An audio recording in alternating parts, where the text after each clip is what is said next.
ကျွန်တော်တို့နေထိုင်နေတဲ့ဆက်ကြော်ဘလော့ကြီးကတကယ်တော့ငြိမ်နေတာမဟုတ်ပဲတစ်စက္ကန့်နဲ့တစ်စက္ကန့်ဘေးကိုတဖြည်းဖြည်းကောက်ထွက်နေတဲ့ဆိုတာသိကြလားဒါပေမဲ့ပိပပညာရှင်တွေကြားမှာခေါင်းခန်းနေတဲ့ပြဿနာကြီးတစ်ခုရှိပါတယ်အဲ့ဒါကတော့ဆက်ကြော်ဘလော့ကြီးကဘယ်လောက်တော့မြန်မြန်ပြက်ကနေလဲဆိုတာပါပဲဒါပေမဲ့အခု2026ခုနှစ်ရဲ့နောက်ဆက်တဲ့အေးတွေအရာဒီဗဟိနိကိုဖြေရှာဖို့နီလာတဲ့တစ်ခုပေါ်လာပါပြီအဲ့ဒါကတော့အာကာသထိုင်ကအတွင်းနဲ့ကြီးဘလက်ဟိုတွေအချင်းချင်းတိုက်မီးရာကနေထွက်လာတဲ့ဆွမ်းငင်အလိုက်တွေကိုတုံးပြီးတိုက်ရတာပါအဲ့ဒီမှာဆဲဝတ်စားစရာအချင်းကဒီလိုင်းတွေကဆဲကြော်လာကြီးရဲ့ဟိုးဝေးကြီးကနေလာတဲ့အနောက်ခံအသာလိုင်းလိုမျိုးရှိနေတာပါဗျကျွန်တော်တို့ကဒီအသာလိုင်းတွေကိုသေချာချာနားထောင်မယ်ဆိုရင်ဆဲကြော်လာကြီးဘယ်လောက်တောင်မြန်မြန်တက်ကနေလဲဆိုတာကိုအတိအကျသိနိုင်တော့မှာပါ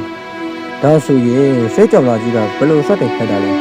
ဘယ်အချိန်မှာဆုတ်တာပါမလဲဆိုတဲ့မိကောကိုကျွန်တော်တို့ရဲ့အဖြစ်ပြီးကြတော့မှာပါ။ညာရှင်တွေကတော့နောက်ထပ်6နှစ်အတွင်းမှာဒီ line တွေကိုပို့ပြီးသေချာတိုက်တာနိုင်တော့ကျွန်တော်ခန့်မှတ်ထားကြပါလေ။သင်ရောဆက်ကြော်လာကြီးရဲ့ပြည်ပမှာဘာတွေရှိနေမလဲလို့ထင်တယ်လေ။ကွန်မန့်လေးမှာပြောခဲ့ပါဦး။ဒီလိုစိတ်ဝင်စားစရာသိပ္ပံပူတူတောတွေအတွက်ကျွန်တော်ရဲ့ဗီဒီယိုလေးကို like and subscribe လေးလုပ်ပြီးဖို့မမေ့ပါနဲ့အောင်။အဲ့လိုပဲဗီဒီယိုလေးကိုစောင့်အောင်ကြည့်ပြီးလို့ကျေးဇူးတင်ပါတယ်။